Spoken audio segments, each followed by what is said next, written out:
Nah, aku mulai ya. Bismillahirrahmanirrahim. Assalamualaikum warahmatullahi wabarakatuh. Alhamdulillahirabbil alamin. Wassalatu wassalamu ala asyrafil anbiya'i wal mursalin wa ala alihi wa sahbihi ajma'in. Amma ba'd. Puji serta syukur pastinya kita panjatkan kepada Allah Subhanahu wa taala yang telah memberikan kita kenikmatan, nikmat kehidupan sampai dengan hari ini, sehingga kita masih dapat memperbaiki amal-amal kita, dapat terus menambah amal-amal kebaikan kita, dan juga memperbaiki amal-amal keburukan kita. Tak lupa salawat serta salam kita haturkan kepada suri tauladan kita, Rasulullah SAW. Semoga kita sebagai umatnya dapat senantiasa diistiqomahkan untuk mengikuti sunnah-sunnah beliau hingga akhir hayat nanti. Hari ini, di malam hari ini, saya akan menjelaskan mengenai tadabbur Quran Surah Al-Mu'minun ayat 1 sampai dengan 11. Namun sebelum ke situ, kita buka dahulu dengan Quran Surah Al-Baqarah ayat 25 yang berbunyi wa basyiril ladzina amanu wa 'amilus shalihati anna lahum jannatin tajri min tahtihal anhar. Dan sampaikanlah kabar gembira kepada orang-orang yang beriman dan yang berbuat kebajikan atau beramal soleh bahwa untuk kalian surga-surga yang mengalir di bawahnya sungai-sungai. Nah, dari ayat ini saya coba ambil 3 kata. Ada amanu, kemudian amilus sholihat, sama ada jannah. Nah, dari 3 kata ini dapat kita ambil sebuah konsep di mana ketika iman ditambah dengan amal soleh, maka hasilnya adalah surga-surga. Nah, di sini surganya bentuknya jamak karena surga di sini ada beragam jenis surga. Gitu. Nah, jadi ketika manusia dapat memadukan imannya dengan amal soleh, maka akan berpeluang untuk mendapatkan surga-surga. Nah, di sini surga kan ada macam-macam ya. Ada banyak jenisnya, nggak cuma satu. Nah, untuk kita beralih ke Quran Surah Al-Mu'minun nanti, saya coba ambil surga yang paling tinggi, yaitu surga Firdaus. Nah, di sini coba kita balik susunan konsep tadi menjadi sebuah pertanyaan. Ketika kita ganti surganya menjadi surga Firdaus, maka iman dan amal seperti apa yang harus kita siapkan? Nah, di sini jawabannya ada di Quran Surah Al-Mu'minun ayat 1 sampai dengan 11. Mulai dari ayat pertama, Allah membukanya dengan kalimat qad aflahal mu'minun. Sungguh beruntung orang-orang yang beriman. Kata sungguh di sini, kata qad, itu termasuk kata penekanan ya, di mana setelah kata ini adalah sebuah kata yang pasti. Jadi kayak di sini tuh Allah ngasih kita sebuah kepastian, sebuah keyakinan, di mana kata selanjutnya adalah aflaha, yang berasal dari kata falah, yang artinya itu keberuntungan, bisa juga kesuksesan, bisa juga kebahagiaan. Terus kemudian dilanjutkan lagi dengan kata al-mu'minun, yaitu orang-orang beriman. Jadi dari kata ini, dari kata qad aflahal mu'minun, bisa dimaknai juga bahwa di sini Allah memberikan kita, orang-orang beriman, sebuah kepastian, sebuah keyakinan bahwa orang-orang beriman itu pasti akan beruntung. Orang-orang beriman pasti akan sukses, dan orang-orang beriman itu pasti akan bahagia. Gitu. Nah, di sini juga menjadi poin pertama untuk mendapatkan surga Firdaus. Poin pertama di sini adalah beriman.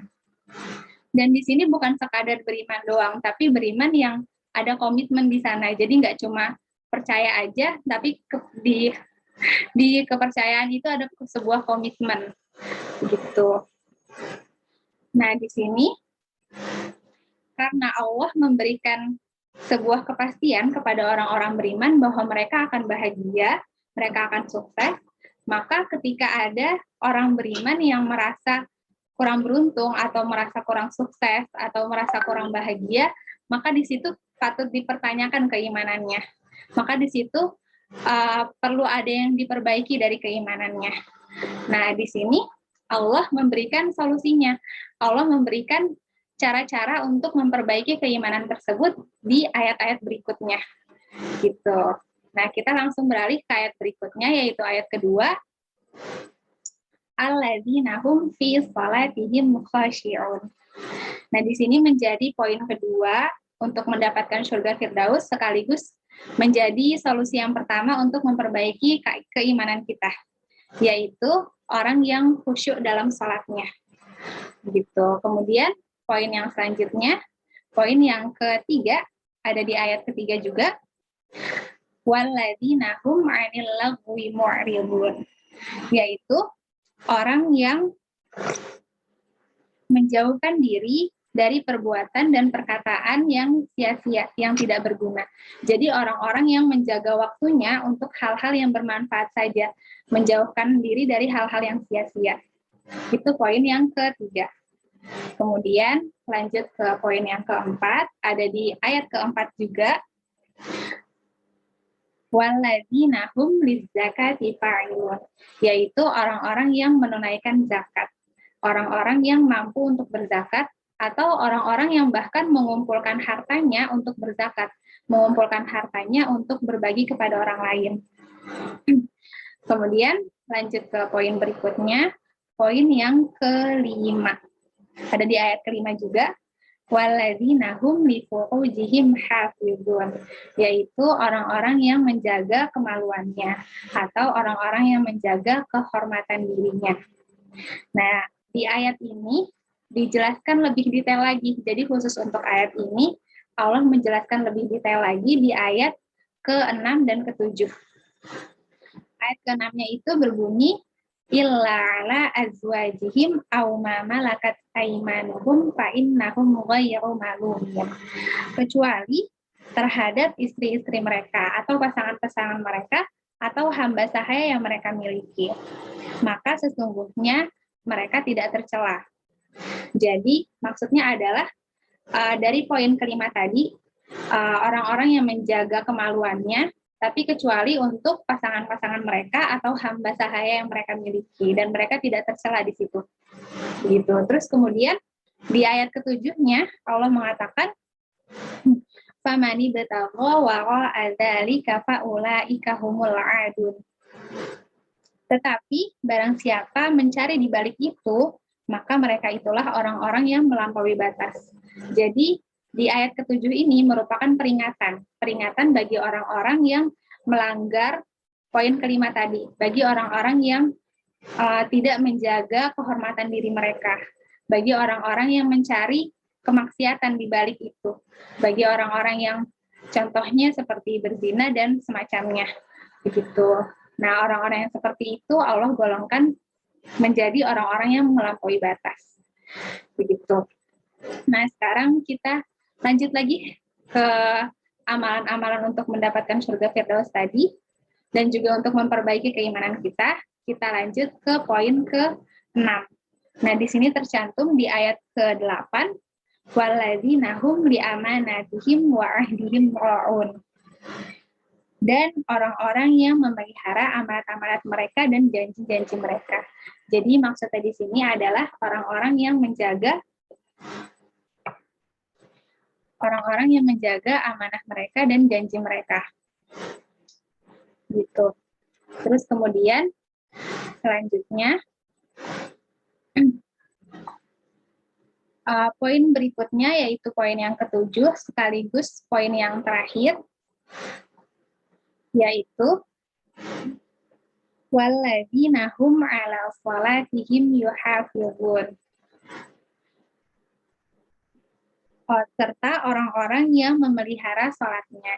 Nah, poin yang ke-7 ini berbeda ya sama poin sholat yang di awal tadi. Jadi kalau yang di awal itu orang-orang yang khusyuk dengan sholat mereka, tapi kalau yang di sini adalah orang-orang yang menjaga sholatnya. Nah, ini adalah 7 amalan yang bisa kita lakukan untuk dapat berpeluang mendapatkan surga Firdaus. Nah, kemudian di ayat selanjutnya Allah mengatakan ulaika humul warithun. Mereka itulah orang-orang yang mewarisi. Mereka di sini maksudnya adalah orang-orang yang menjalankan ketujuh amalan tadi. Kemudian ada kata mewarisi. Nah, mewarisi di sini Allah jelaskan lagi di ayat berikutnya. Alladzina yarithunal firdausa hum fiha khalidun. Yakni yang akan mewarisi surga Firdaus. Mereka kekal di dalamnya. Begitu. Jadi maksud mewarisi di ayat ke-10 tadi, maksudnya adalah orang-orang yang akan mewarisi surga Firdaus. Begitu. Jadi kalau misalnya disimpulkan, orang-orang yang mengerjakan 7 amalan tadi adalah orang-orang yang mewariskan surga Firdaus. Begitu. Kalau misalnya mereka melakukan amalan-amalan tersebut di bumi, maka bisa kita simpulkan juga bahwa mereka adalah para pewaris Firdaus yang sedang beraktivitas di bumi ini. Begitu. Maka di sini kita berdoa sama-sama semoga kita semua bisa menjadi salah satu dari mereka, bisa menjadi salah satu pewaris surga Firdaus yang sedang beraktivitas di bumi ini. Begitu, bisa menjadi salah satu dari mereka yang beriman, mereka yang khusyuk dalam sholatnya, mereka yang menjaga waktunya dari hal-hal yang sia-sia, mereka yang mengumpulkan hartanya untuk berzakat, mereka yang menjaga kehormatan dirinya, mereka yang menjaga amanah-amanah mereka, dan mereka yang menjaga sholatnya. Begitu. Mungkin itu saja yang dapat saya sampaikan. Kurang lebihnya mohon maaf. Wassalamualaikum warahmatullahi wabarakatuh.